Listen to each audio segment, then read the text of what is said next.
Hello, everybody, and welcome back to the Whatever the I Want podcast, where I, your host, Gabby, gets to talk about whatever the I want. And today's episode is going to be about my spiritual journey.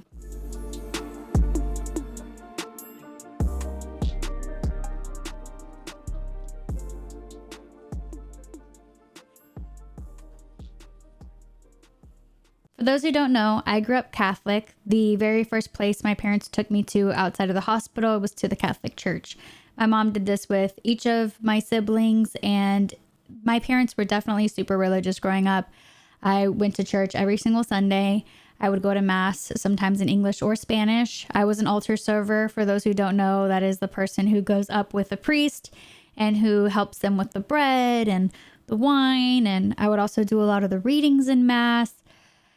And I would stay up at night, like praying for everybody. I would literally pray for like all of my aunts and uncles who had passed away, some that I didn't even grow up with, like family members that I was not really around at all, but I went to their funerals. And so I would literally list and pray for every single one of my aunts and uncles and like family members whose funerals I'd been to. And I would stay up late at night contemplating life. Like I'm literally like 8 years old and I'm like crying because I don't know what happens after you die, or like, oh my gosh, people are going to hell. Like I carried a lot of that weight on me, and I'm not sure when it stopped or subsided, but I no longer stay up at night thinking about death or contemplating life. I think over the years, so we'll go back to Catholicism. So I was Catholic. I'm still, I guess, like Catholic, like in a cultural sense. I even did like the bailes for the Virgen de Guadalupe growing up. I would go to the novenas. I'd go to people's houses and pray. We'd do the rosaries. Like I was very involved in the Catholic Church growing up. And I still feel a presence when I'm in church, a godly type of presence. But I definitely feel like I'm more spiritual now. I feel like I can feel God around me when I'm in nature, when I'm alone, when I'm with loved ones. Like I feel like I can feel God present when I'm in a room full of people, you know, like at Thanksgiving, everybody's laughing and everybody's eating and everybody's having a good time. And it's like in those types of environments that I also really feel God. Like I feel God around my family a lot. Like it's really weird, but like I can talk to my parents and feel like really, really tingly. Like I can just feel like a very, I guess like a really high vibration. My family has a very, very high vibration, and I can feel it literally whenever I'm with them. I can feel like my eyes start to glisten. I can feel my like the atoms in my body, like my cells literally like vibrating. And I really can feel God whenever I'm with my family. And we didn't really go to mass whenever I was in college. I went to one outdoor mass, and that was really nice. I might have gone to like one or two other masses in college, but I really wasn't like practicing anything. And I really couldn't tell you if I was praying at that point. I probably was still praying before I ate because that's something that I did growing up. But I don't think that's something that I was... At least I can't think back and think like, oh, I was praying a lot then. I don't really feel like I was. So transition into like my own adulthood and my own life. I don't really go to mass on my own. I haven't really done any of that. I would only really go like whenever I'm with my family and they ask for me to go. Like that's one of my mom's things. She'll be like, for Christmas, I want my present to be everybody to go to mass together. And so, you know, I do those things for my mom and for my family, but I don't necessarily feel God in its highest, his, her, their highest form when I'm in the church. Now, when I went to Mexico City and I went to the cathedral there, yeah, I felt God. Same thing in Colombia. Whenever I went to one of the cathedrals there, I did feel God. But it was also, ironically, like in nature, it was these cathedrals that were on mountains and that were like, you could see a bunch of people. I could see pilgrimages. I don't know if that's the right word, but people who were traveling from other areas to come pay their respects to these saints or to these, I guess, like entities in the Catholic Church.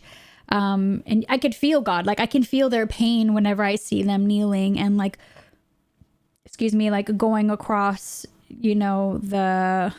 the land or like the foundation of their church. Like I can feel God through them. I can feel their pain. I can feel their sorrows. I can feel their hurt.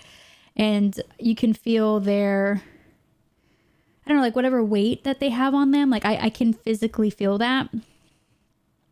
So I definitely would say I'm more spiritual now. And I feel like that journey started around the time I moved to Chicago. I think I moved here with a lot of faith. I remember talking to my previous partner and, being in Florida and like, I would never leave here. Like I live where people vacation, like, and Florida is beautiful. Florida is beautiful, but I did feel like very stagnant there. I did feel like, well, I've seen all of Florida. I lived from Miami to Gainesville, like I've seen a lot of it. Like, I mean, it's just like the same type of thing. I literally went to the Keys last year with my family and I ended up running into people that I once like met in Tallahassee.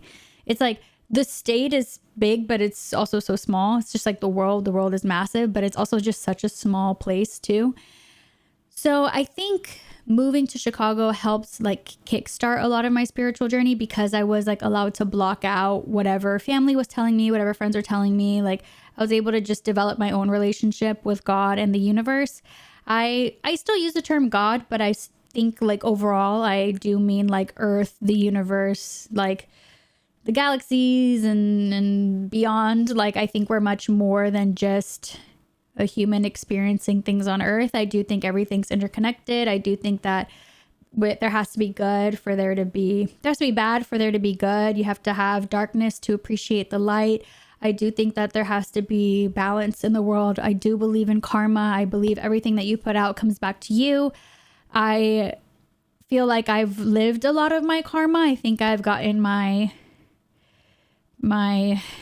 gotcha from like the world. I think I have paid my dues. I think now I'm at like a pretty clear slate with the universe. I feel like I learned my lessons. I've gotten whatever karmic relationships I needed. I do feel like I've cleared that slate and now I'm able to have a different opportunity and way of living because I did what I needed to, if that makes sense. And I do think a big part of that is living an honest life. I am a firm believer in being honest about whatever it is. Especially when it comes to like relationships with the people that you love, you have to be honest. You have to be transparent about things. I think a big part of it too is wearing your heart on your sleeve. You have to. I mean, you can't go about life wearing a mask. First of all, people can see right through it. Secondly, you're not living your life authentically to who you are and who you're meant to be. And I think I've, over the years, come to find myself exactly where I am. And it's not that those phases of my life were ever wrong. It's that those phases of my life led me to where I am now. Like I had to learn lessons. And without those lessons, I wouldn't have the experiences that I've had. And I also think when it comes to spirituality, a lot of it has to do with being alone. I think obviously you can have connections with people and maybe people will inspire you to go to church or to go to a cacao ceremony, or I think yoga also has been a big help with my spiritual journey, just like learning to like be one with your body and to be zen and to be calm and to breathe. I think breathing is a huge part of spirituality. I think it's so important to take deep breaths throughout your day, whenever you first wake up, and to really fill your lungs. That's not something that I was really aware of, that I was not taking deep breaths. I remember when I would get her as a kid, I'd be like sobbing uncontrollably, like, and I couldn't breathe. I'm like panicking. And my mom would be like, Gabby, just breathe, just breathe, just breathe. And she'd always remind me to just breathe because I'd literally be like hyperventilating. And now I take deep breaths all the time, especially whenever I see angel numbers, because you see them and then you're like, I don't know what the fuck this means, but I guess they're looking out for me. But if I see angel numbers at any point in the day, I'll just remind myself like, okay, take a deep breath, because I'm also one of those people who talks really fast and tries to get out all of my thoughts in in one breath. And it's like, girl, you're going to pass out. And yeah, so let's all just take a moment now to take a deep breath, to really feel your lungs expand. I really want you to try to feel them. So in through your nose, hold, out through your mouth.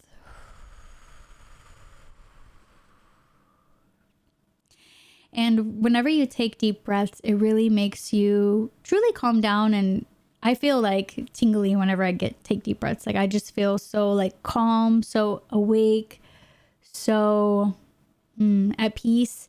And so I invite you all to take more deep breaths throughout your day and to truly understand that everything works out for a reason. You might not know why, but in the future, you'll be able to look back and be like, well, that's why I didn't get that job, because it wasn't meant for me. And I also believe that what's meant for you will never pass you by. And so that's why oftentimes people get second chances, right? It's like, well, let's try it again. But now you've learned what you needed to learn, and now you can apply it to what you have to do. So even with me, when it comes to like my career, I've had to fall. I've had to make mistakes. I've had to learn, because it's a part of life. Like mistakes are a huge part of life. And I think a part of my spiritual journey has been accepting that I can't control everything. I used to be the type of person that really wanted to control everything, that felt like I literally felt like I had life and I was like squeezing it. And I'm like, you're going to do this because I want you to do this. And like, I felt like I needed to control, and ultimately I didn't have any control. I was just stressing myself out, and I was like overthinking a lot. And again, this has happened like periodically throughout my life. I wouldn't say it's been any more than like, maybe let's not throw a number in there, because I'm like, it has been periodically throughout my life, but like maybe every like 5 years I'll experience something where I'm like, oh, I need control. And then I'm like, oh shit, I have no control. I think I've really learned my lessons throughout that.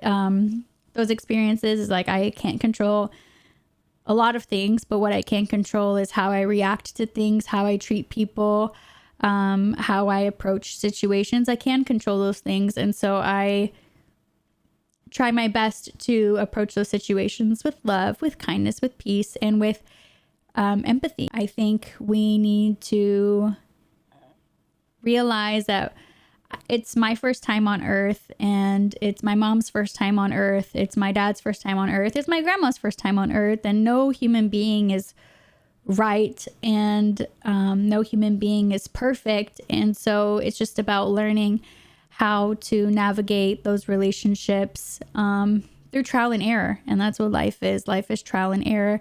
But yeah, I definitely think that journaling has helped me with my spiritual journey, just like learning to be grateful for what I have, but also in terms of like manifesting.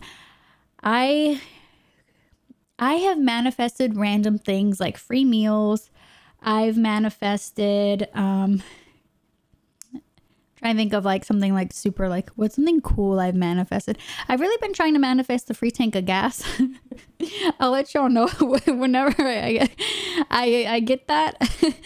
But I have manifested little things like that, like meals, or even conversations with people, having people hold the door open for me. Like I'll manifest little things like that. Like, oh, today somebody's going to open up the door for me, or today I'm going to have a nice conversation with somebody, or today I'm going to get a really close parking spot at the gym. Today, the hip thrust machine will be open as soon as I get there. And that one I do get a lot. I will say that one I do get a lot. Like surprisingly, I'm able to just like wake up and be like, well, you know what, Gabby, there's no rush to the gym, because sometimes I'll be rushing myself and I'm like, oh, I got to rush because I need these machines to be open. And I'm like, no, Gabby, you're fine.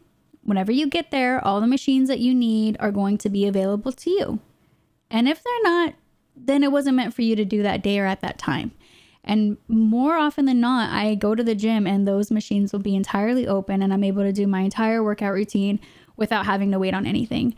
And yeah, so I've been able to manifest things like that. And it may sound crazy, because I used to think like, oh, manifesting, like what the heck is that? But really, when it comes to meditating, so there's this thing called the quantum field. And so whenever you meditate, Joe Dispenza has these meditations. I'm not the biggest fan of his voice when it comes to his meditations, but I have done his types of meditations. So The way that you get into a meditative state that helps me is to think of yourself and the area around you. So I think of me right now, then I think of the room around me, the microphone, the computer, all these things. Okay, then I think about the entire house, who's in the house, where are they located at right now? Okay, let's think about the whole neighborhood. What does the neighborhood look like? Where are the stop signs? Okay, let's think about the whole town. Let's think about the whole state. Let's think about the whole United States. Let's think about the whole continent. Let's think about the whole world. And then like I slowly am able to imagine myself like just this tiny little speck in space. And it is the most beautiful thing. I've entered the quantum field, and it's where you feel like nothing. You feel so light. You feel like air. You feel like stars. You feel like light. And I've literally like pictured people there, like also in a meditative state. And I can just see all of us just like meditating and just calm and just like very mellow, very zen. It might sound crazy to a lot of people, but it has been the most beautiful thing. I've been able to manifest some really, really great things in my life in terms of my career, relationships, things like that. And it's been through those types of meditations where I'm just able to like be nothings, but like also be one with the entire world, because there's no difference between you and me. There's no difference between me and somebody in a random country. Like we're all humans. We all have the same blood. Like we're all literally from the same thing. And so for you to think that you're different than these celebrities who have what you want, you're not any different than them. They're also human. Sometimes I have to remind myself that celebrities get their periods, because it's like, you know, you think they're like superhuman. At least I have had that experience where I'm like, oh no, they're different than I am. They're like a different form of human. And it's like, no, they're exactly like you. They have to get up and brush their teeth. They stub their toes. Like they have the same human experience. The difference between you and them is that they chased after their dreams and they didn't quit. That's literally the only difference. So I'm like, oh, well, if they did it, I can do it too. And I think that that is something that is a good lesson to learn, is that the people who inspire you are no different than you, and you can do the exact same thing that they're doing. And I also think another thing that's helped is realizing that there's space for everybody. I used to think, well, there's not enough money in the world for me to be a content creator. There's not enough money in the world for me to do what I want to do. There's too many people who are writers, who are artists, who are this, who are that. And it's like, but there's space for everybody. There's quite literally space for everybody. And there's a niche for everybody. And, you know, for you to think that maybe you're the only person who wants to see ballerinas on a tightrope. No, there's probably a whole bunch of people who would pay to see ballerinas on a tightrope. So like, if you want to make a business that does that, now you got to give me a percentage because I just gave you the idea. I'm just kidding. But like, you know, like there's literally freaking, like you can come up with literally anything and there's an audience for it. But we convince ourselves like, no, nobody cares. Nobody cares. Nobody wants to. But it's like getting out of your own head. And I think that whenever I came to and woke up and had my spiritual awakening, I started to just realize like, no, I'm no different than anybody. I'm the exact same. I just have to like wake up and try my best. And I think that it's been such a great thing for me to do, because I feel like I was living, but I was not alive. I don't know if that makes any sense. Like I was going through the motions. I wasn't like appreciating every moment that I had. I would just drink water. I would just eat food while watching TV. I wasn't like appreciating how juicy an orange might be, or I wasn't appreciating how ripe these strawberries are, or the fact that maybe I forgot my quarter at Aldi's and then there was a cart that, you know, already had the quarter in it. Like there's little things that happen throughout your day that you can appreciate that are so awesome, but we just like overlook it. If you've never done yoga, I highly, highly recommend yoga. It's something that used to be a part of my daily practice. I was doing yoga twice a day, maybe even 3 times at some point, and never like super duper long, but at least like 10, 15 minutes. And I think that carving out time just for you to spend with yourself and to just reflect and to just breathe and mellow out, it really allows you to think about what matters to you, what you want to do, what your goals are, what your dreams are, and write them down. Visualize them, create a vision board, and know that these dreams exist within you for a reason. If you want to own a tattoo shop, it's not that it's this impossible idea. It's that it's something that you're meant to do. And again, there's space for everybody. How many sushi places are in your neighborhood, right? And how many of them are successful? And how many of them have you tried or have you gone to? And it's like, yeah, you are right. Like I've gone to 3 or 4 of them, and there's certain types of people who like, specific ones, and that doesn't mean that one's better than the other. You just personally have a preference. It's like, even with this podcast, I'm sure you listen to a lot of other podcasts, but you still make the time to listen to this one, which big thank you for. I am just so amazed at what I've been able to do so far. Hasn't even been like officially a month. I know that we're now into February, but it hasn't even been officially a month since this podcast has been released, and it's received so much love and so much openness and so much warmth. And I want to say thank you all for that, for giving me the space and for allowing me to take up space, because I used to be told like, Gabby, you're too much, you're too loud, you're too this, you're too that. And it was by people that I loved, and even from, friends or acquaintances and stuff. And I unknowingly took up space. And then once I started to realize like, oh, I'm taking up a lot of space, I started to dim my light. And now that I've realized, like, so what if I take up space? Like, I want to take up space. It's what feels right for me.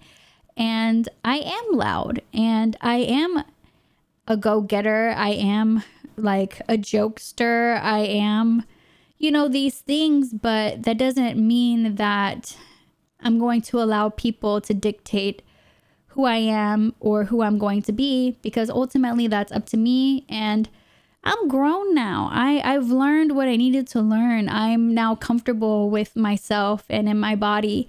And I'm no longer going to live a life that other people want me to live.